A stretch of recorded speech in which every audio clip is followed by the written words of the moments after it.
Bonjour à tous, merci de nous suivre aujourd'hui. Nous allons parler du Togo. Vous savez que depuis un certain temps en Afrique, les peuples ont décidé de prendre leur destin en main. On a vu ce que ça a donné au Maghreb, on a vu ce que ça a donné dernièrement au Burkina Faso avec la fin du pouvoir Blaise Compaoré. Aujourd'hui, peut-être que le tour est arrivé au Togo où les Togolais de plus en plus manifestent publiquement leur ras-le-bol face à la gestion clanique du président Faure Gnassingbé Eyadema qui a succédé à son père. Nous recevons aujourd'hui M. Niazozo Kofi, qui est de la société civile togolaise, qui vient sur le plateau de RP Média nous parler de ce qui se passe au Togo, et nous permettre de comprendre, nous qui ne sommes pas forcément togolais ou qui ne sommes pas forcément africains, parce que le public de RP Média est assez cosmopolite. Donc M. Kofi Niazozo nous permettra de comprendre réellement ce qui se passe au niveau du Togo aujourd'hui, dans cette insurrection populaire et très massive. Bonjour M. Niazozo. Bonjour Elijah Debla. Alors, qu'est-ce qui se passe au Togo? Vous n'êtes pas content? Oh, pas qu'on n'est pas content, mais il faut dire les choses telles qu'elles sont. Le Togo aujourd'hui est à la croisée des chemins, donc on ne saurait faire exception à la démarche de l'alternance qui prévaut aujourd'hui dans toute la zone ouest de l'Afrique. Et donc par rapport à ça, les Togolais, les jeunes, la société civile, comme certains partis de l'opposition, se joignent pour réclamer des réformes qui pourront permettre, pour une fois, à ce qu'il y ait une alternance au Togo.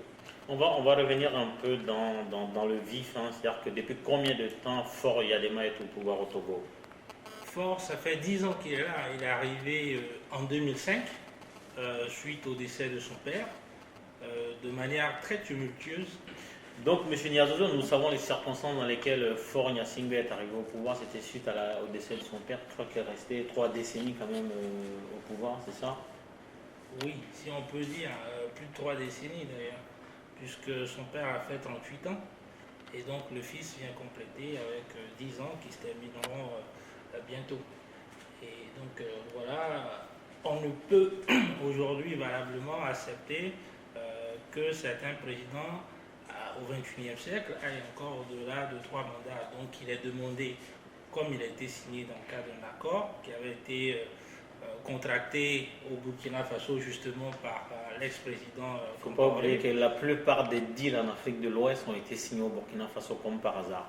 Oui, bon, c'est monsieur le médiateur, donc bon, ça c'est un autre débat. Mais ceci étant, on sait qu'il y a un accord qui avait été signé à Ouaga en 2006, appelé accord politique global, qui recommandait la mise en place d'un certain nombre de réformes, notamment la limitation du mandat présidentiel, ainsi que la mise en place d'une élection à 2 tours. Donc aujourd'hui, ce que réclame et l'opposition et la société civile, c'est qu'enfin, depuis 2006, ça fait 8 ans, qu'on puisse mettre en place ces différentes réformes afin d'aller aux élections, à des élections apaisées et transparentes. Là est toute la démarche de la population, je dirais, ou de la jeunesse aujourd'hui. Avant de vous poser la question suivante, j'ai envie de dire que c'est quand même paradoxal qu'un pays dans lequel le président de la République ne respecte pas la limitation des mandats signe un accord pour le Togo où on limite les mandats. Bref, que dit la constitution togolaise par rapport aux mandats? Est-ce que la constitution togolaise prévoit la limitation des mandats ou pas? À cette question, j'apporterai 2 réponses. La première, c'est que lorsqu'on prend la constitution togolaise en l'état actuel, il n'y a pas de limitation de mandat. Dans ce cas, est-ce que vous n'êtes pas en porte-à-faux vis-à-vis de cette constitution? Soit vous luttez pour que la constitution soit amendée, dans quel cas vous attendez à ce que la constitution soit amendée, soit vous vous dites on ne va pas respecter la constitution, dans ce cas on va imposer des choses à Faure et Yadema. Non, est-ce de ne pas respecter la constitution? Je pense que c'est un écart de langage, voire un gymnastique intellectuel auquel il ne faudrait pas adhérer. Alors, il y a eu une crise en 2005, donc qui a amené Faure au pouvoir. Donc, crise née du fait que, suite au décès de son père, il y a un groupe de militaires qui sont allés lui faire allégeance. Donc il y avait eu une pression, et à Poitiers, à Paris, un peu partout. Et j'ai même participé à la manifestation à Poitiers, je me rappelle bien, il faisait froid ce jour-là. Exactement. Et donc qui ont conduit Faure à se rétracter pour revenir autrement. Autrement, qu'est-ce qu'il a fait? C'était très simple. C'était de dire, il occupait un poste de ministre au moment où son père était décédé. Donc comme c'est le président de l'Assemblée nationale qui devait prendre les rênes du pouvoir conformément à la Constitution, le président de l'Assemblée nationale à l'époque c'était M. Fambaré Nachaba, qui a été bloqué au Bénin. Il était en déplacement, donc il a été bloqué au Bénin. Et qu'est-ce qu'on a fait? On a fait passer le jeune ministre, tout d'abord du statut de ministre à un statut de député, puis de député, il est passé président de l'Assemblée nationale. Tout ça en combien de temps? En un temps record. En un temps record. Jour. En un jour, je ne dirais pas, mais en un temps record. Parce que c'était suite au décès de son père. C'était suite au décès de son père. Donc tout ceci avait été orchestré de manière vraiment habile, je dirais. Et la Constitution, à l'époque, qui disait qu'il fallait avoir au minimum 45 ans avant d'accéder au règne du pouvoir, a été très rapidement modifiée pour que Faure, à 35 ans, puisse devenir président au Togo. Donc, pour dire que la même constitution aujourd'hui dont on parle, pour dire que bon, on ne peut pas la modifier ou on ne peut pas faire ci ou ça, cette constitution, elle a été modifiée et en 2002 et en 2005. Et donc, de ces crises qui ont pris naissance en 2005, il y a un accord qui a été signé qui, par ailleurs, a aussi valeur constitutionnelle. Donc aujourd'hui, demander à ce que les réformes se fassent, je pense, ne revient pas à demander quelque chose d'impossible. D'accord. Donc pour revenir aux manifestations aujourd'hui, comment vous les présentez? Les manifestations, il y en a combien? Quelle est la proportion de la population? Je veux dire, est-ce que c'est des centaines de milliers? Est-ce que ça atteint le million? Est-ce que ça atteint toutes les couches? Comment on pourrait disséquer cette manifestation publique aujourd'hui pour demander des changements majeurs au Togo? Les manifestations, vous savez, l'histoire du Togo a toujours été jalonnée par les manifestations. Bon, là où les dernières se démarquent des autres, c'est que les jeunes, tout le monde se sent impliqué. Moi particulièrement, je m'y impliquais, mais j'étais toujours dans l'ombre, on va dire.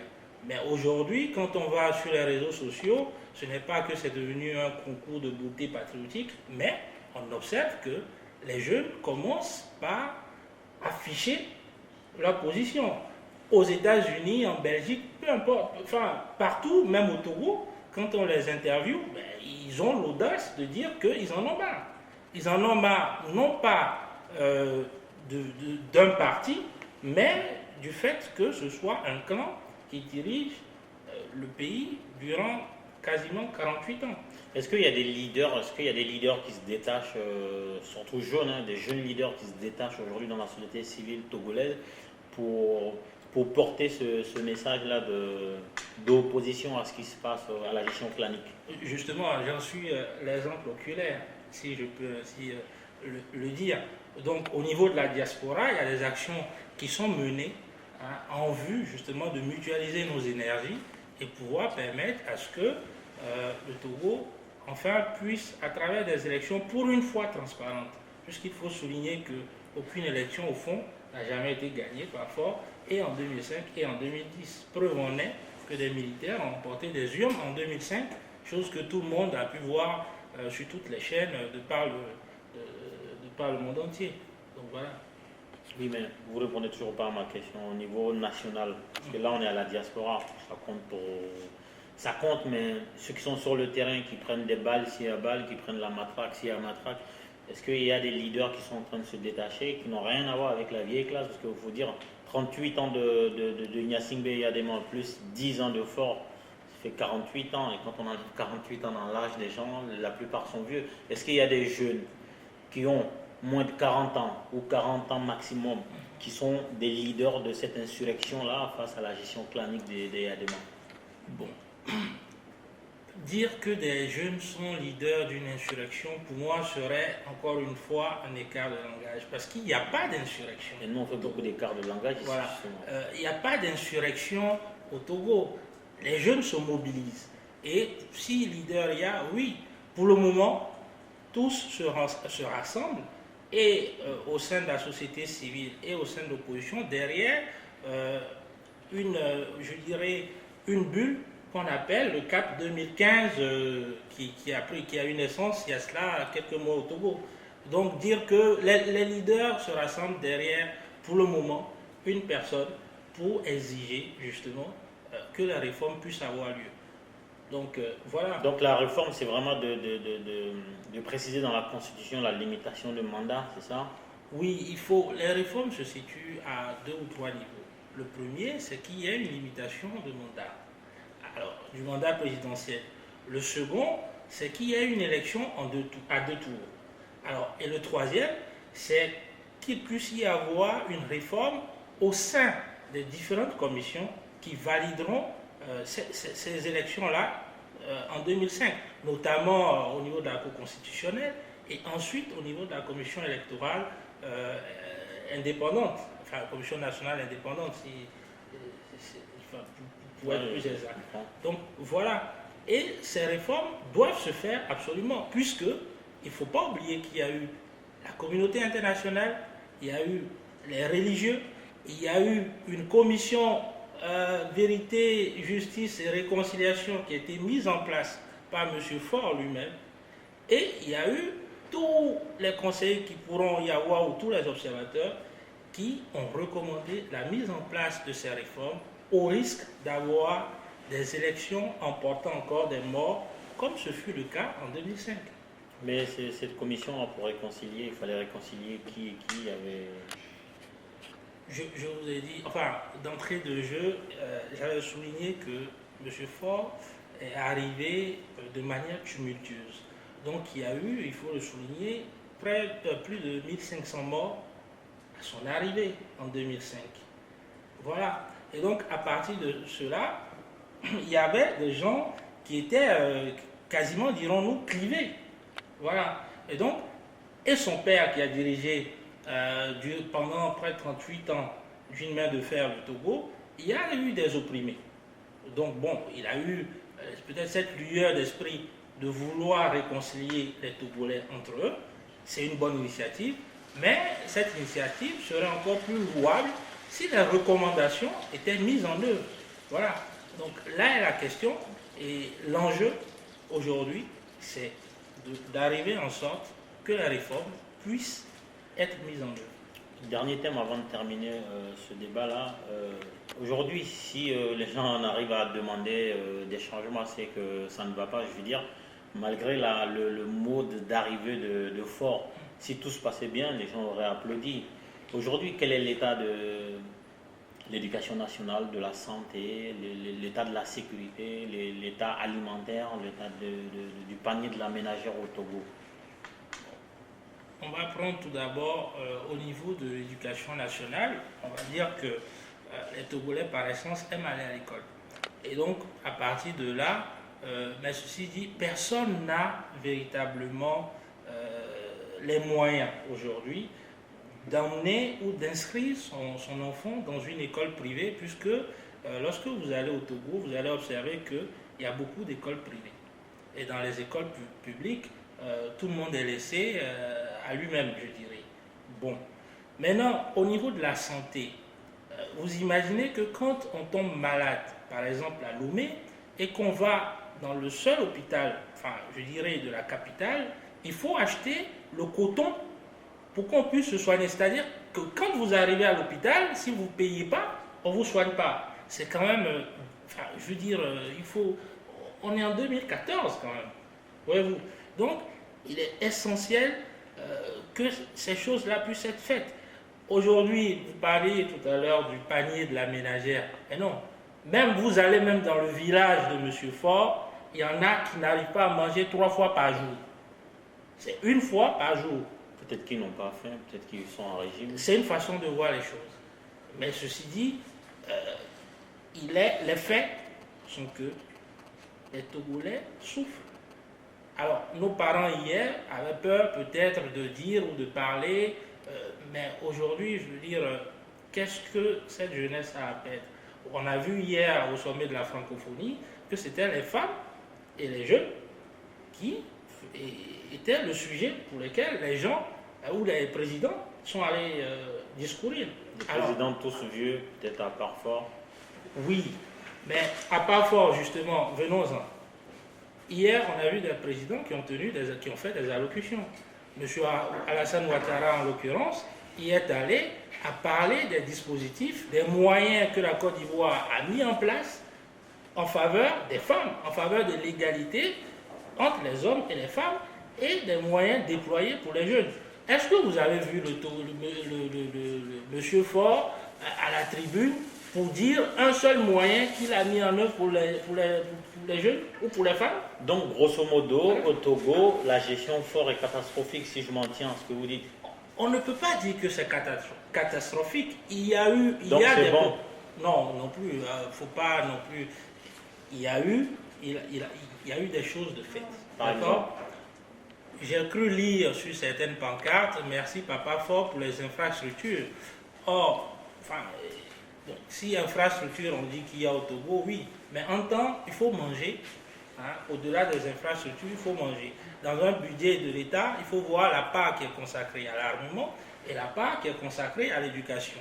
Au Togo, comme dans certains pays, je dirais, on consacre une très bonne part à l'armée, à l'armement, alors qu'il y a l'éducation, il y a la santé, il y a des priorités. Bon, après on me dira, chacun a sa façon de gérer sa chose, mais il faut remarquer que il y a toujours mieux à faire. On peut mieux faire dans nos pays et Fort n'est pas dépositaire, je dirais, de l'intelligence ou de la gestion du pouvoir d'État. Certains aussi peuvent le faire. C'est pour ça qu'il est essentiel, encore une fois, que les réformes puissent être faites afin d'avoir des élections qui permettront une alternance. Comme ça, on verra si celui qui va arriver fera mieux ou pas du tout. Auquel cas, la voix revient encore une fois au peuple. Très bien. Vous êtes membre actif de la diaspora togolaise de France. Je vous laisse adresser un message en 30 secondes à la diaspora togolaise de France et avant de conclure ce débat. Le message, il est tout simple.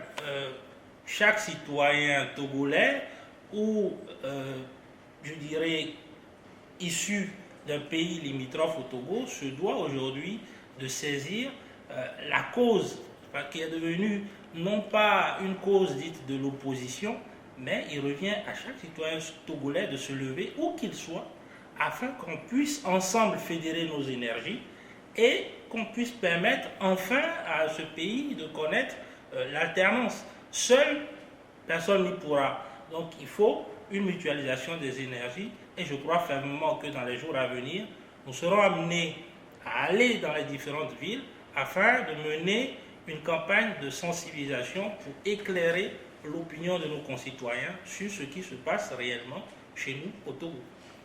Merci. Sur ce, on va remercier M. Niazozo Kofi qui a fait le déplacement depuis Poitiers pour venir intervenir sur le plateau de RP Média. Donc, merci à Kofi Niazozo. J'espère que votre message est passé et à dimanche prochain.